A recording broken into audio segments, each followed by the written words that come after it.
What does perfect even mean? Is there even such a thing?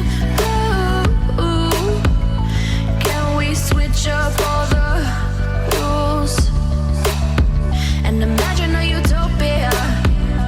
Darling, I'm just so fed up with these expectations. They keep weighing me down.